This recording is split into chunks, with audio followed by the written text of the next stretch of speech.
Shalom, it's Vaughn Yeshua. Welcome again to The Rock. Quick video, more of a question. Are you noticing in your area, your stores, a lack of flour? This has been an ongoing thing, like maybe third or fourth week, where the shelves at some of the stores have been low in flour. Usually we buy our flour in bulk. We'll buy 60 pounds at a time or something like that. But I haven't seen any. I went to Walmart and they had no flour. They had only that expensive bread, the bread making machine flour. That's all they had. Everything else, from the small bags to the big bags, was empty. So, are you noticing a lack of flour in your store? Also, they had a lack of salsa. They had no salsa. They only had the big containers of, like, you're throwing a big party of salsa, but no salsa either. So there were also a lot of other shelves that were empty, but those are the two that I was looking at the most. I needed some salsa. We were looking to get some flour. So if you're noticing it in your area, let me know to kind of give me an idea. Is this something that's more regional, or is it nationwide? And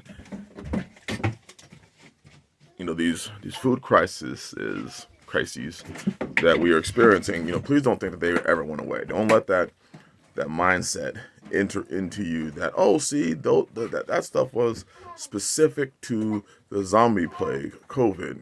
No, food crises have the food situation has been bad for a minute. Farmers have been saying it for years.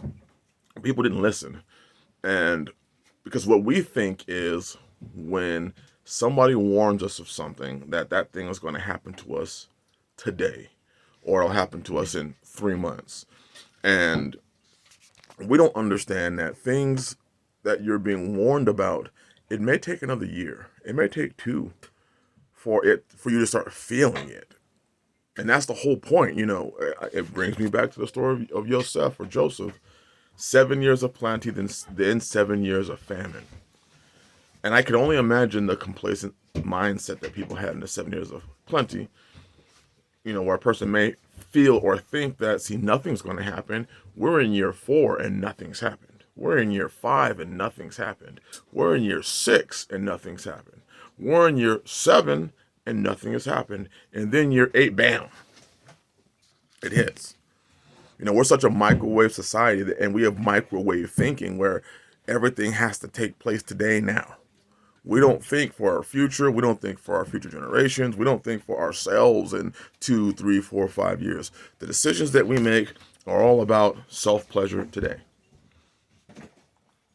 Enjoying, and I'm all about, enjoying this life that Yah gave us. But also being aware and being prudent and foreseeing and looking around and being able to identify, this thing can't last. It can't last the way they are currently doing it.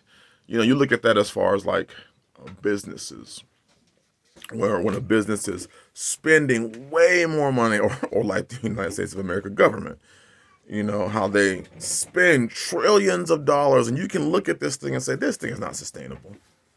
It is not sustainable the way they are spending money. And then the tax money right now seems to be, especially in a lot of these areas where migrants are being dumped, a lot of the tax money is being dumped to fund and take care of migrants, to fund wars that we're not even in. And then as soon as you start saying that, like, why are we funding a war that we're not even in? Then it's like the government's like, oh, the people are waking up. Okay, let's get into that war so we can start explaining away where the money's going. Meanwhile, we have so many problems in this country. So many problems in this country, but so much of the money is being sent elsewhere. So when you start seeing situations like that, don't say, oh, they'll figure it out. What you need to start figuring out for yourself is, this thing can't last. Therefore, the end of this thing is not going to be pretty. The end of this thing is not going to be, it's not going to be good. When things aren't sustainable, don't close your eyes and pretend that it's going to get better. When things aren't sustainable, you need to start preparing yourself for when it falls apart. When, not if. When. If you have a gallon of water, and for every cup of water you take out, you put back in half a cup of water, you have to understand that it's a matter of when it's empty, not if it gets empty. That should be your mindset looking at what's going on. When will violence hit your area, especially if you live in these cities? When will crime reach out to you where you are? When food disappears off the shelves?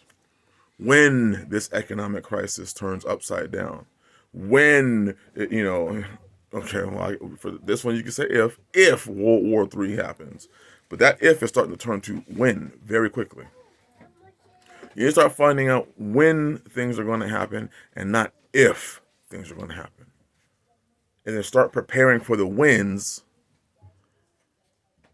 and you'll find yourself in a much better position. Something to think about. But again, if you're showing flour shortage in your area, please let me know. Bless you. Shalom.